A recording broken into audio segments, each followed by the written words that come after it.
Hello साथीहरू नमस्ते सबैजनालाई मेरो भिडियोमा स्वागत छ। आज मैले हजुरहरूको सामु गिलो चटपटीको भिडियो ल्याएर आएकी छु। सुरुमा मैले पानी गरम गरेँ, त्यसपछि मैले पिठो र फुड कलर मिसाएर चाहिँ गरम पानीमा राखिदिएँ। त्यसपछि त्यसलाई चलाउँदै छु राम्रोसँग। अगाडि मैले पिठो त्यस्तै हाल्ने ट्राई गरेको डल्ला पर्यो, त्यसैले मैले अलग्गै मिक्स गरेर त्यसमा राखिदिएँ। अनि त्यसपछि त्यसलाई पाक्नलाई पनि छोडिदिएँ। मजाले त्यो पाकिरहेको छ अनि चलाउँदै पनि छु किनकि डल्ला नपरोस् भनेर है। कस्तो राम्रो कलर देखिरहेको के, हेर्दै पनि खाउँ खाउँ लाग्दो है। अनि त्यसपछि पाकिसकेको थियो यो पनि। अनि त्यसपछि मैले भुजा राखेँ फटाफट न है। अनि यो यहाँको भुजा चाहिँ धेरै मोटो हुँदो रहेछ क्या इन्डियातिरको। अनि त्यसपछि मैले वाया चाउचाउ राखेँ। वाया चाउचाउ पनि मिल्छ हाम्रोतिर है, हजुरहरूकोतिर मिल्छ कि नै। त्यसपछि मैले नमक पनि राखिदिएँ है। अनि त्यसपछि मसला पनि राखेँ वाइवाईको। मलाई चाहिँ मसला साह्रै मनपर्छ वाइवाईको है, अरू चाउचाउ भन्दा नि वाया चाउचाउको मसला मनपर्छ। अनि त्यसपछि उसको तेल पनि राखिदिएँ, स्वाद आउला भनेर अनि त्यो राखिदिएँ। अनि त्यसपछि तेल राखिसकेपछि अनि खुर्सानी पाउडर पनि राखिदिएँ, त्यो पनि वाइवाई चाउचाउकै हो है त्यो पनि। अनि म धेरै खुर्सानी खानु हुँदैन मलाई, त्यसैले मैले खुर्सानी राखेँ, त्यति नै राखेँ, अरू राख्दिनँ। म हरियो खुर्सानी अलिकति राख्ने, अरू चाहिँ राख्दिनँ। अनि त्यसपछि अजिना पनि राखिदिएँ मैले, अजिना राखेँ। अनि अजिना राखिसकेपछि चाहिँ त्यसलाई अनि त्यसमा चाहिँ मैले अनि कान्दा पनि राख्दैछु। कान्दा पनि छोरीले अलिक कमै काटेकी रहेछन्, अझ राख्नु पर्ला। अनि कान्दा राखिदिएँ।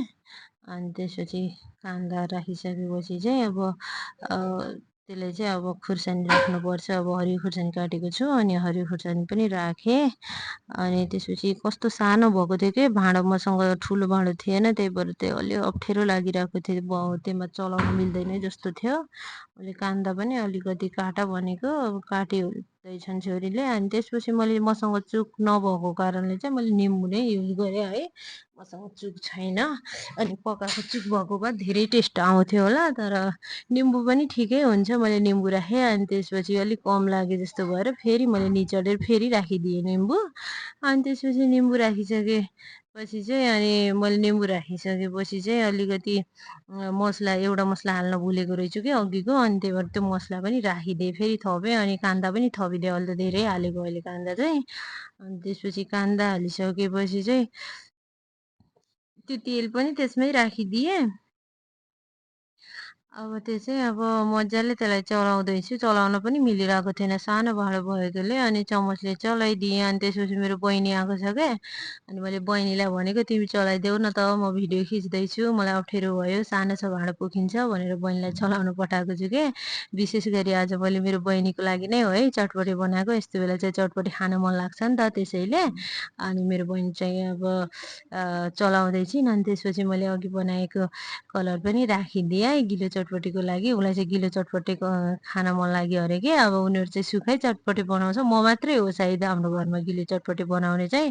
मेरो बच्चाहरूलाई गिलो चटपटी मनपर्छ। अनि त्यो फाइनली भइसकेको थियो, यस्तो देखिएको थियो खाउँ खाउँ लाग्दो है देख्दै पनि। अनि मैले अगाडि चाहिँ मैले बहिनीलाई हालेर दिएको।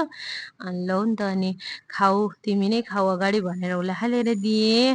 अनि त्यसपछि मैले मेरो जेठी छोरीलाई पनि हालिदिएको है, उसलाई पनि दिएँ। उसलाई पनि धेरै मनपर्छ क्या। अनि त्यही भएर चाहिँ जेठी छोरीलाई पनि हालिदिएँ। अनि त्यही अरू मान्छे चाहिँ अरू पछि नै खान्छन्। अनि उसलाई र बहिनीलाई र अनि छोरीलाई चाहिँ दिएँ हालेर। अनि त्यसपछि ल खाऊ तिमीहरूको भिडियो बनाउँछु भनेर भनेको, हाँस्दै थियो, नबनाऊ न दिदी भन्दै थियो। मैले त्यही पनि खिचिदिएँ थिएँ। अनि त्यसपछि छोरीलाई चाहिँ हतार भएर उसले चाहिँ आफ्नो आन्टीको है चम्मच लगेर उसले खाइहाल्यो कि। उसले चम्मच ल्याउन पनि भ्याएन अरे कि, उसलाई हतार छ खानालाई। आजलाई यति नै, बाई बाई। कस्तो मिठो भएको थियो।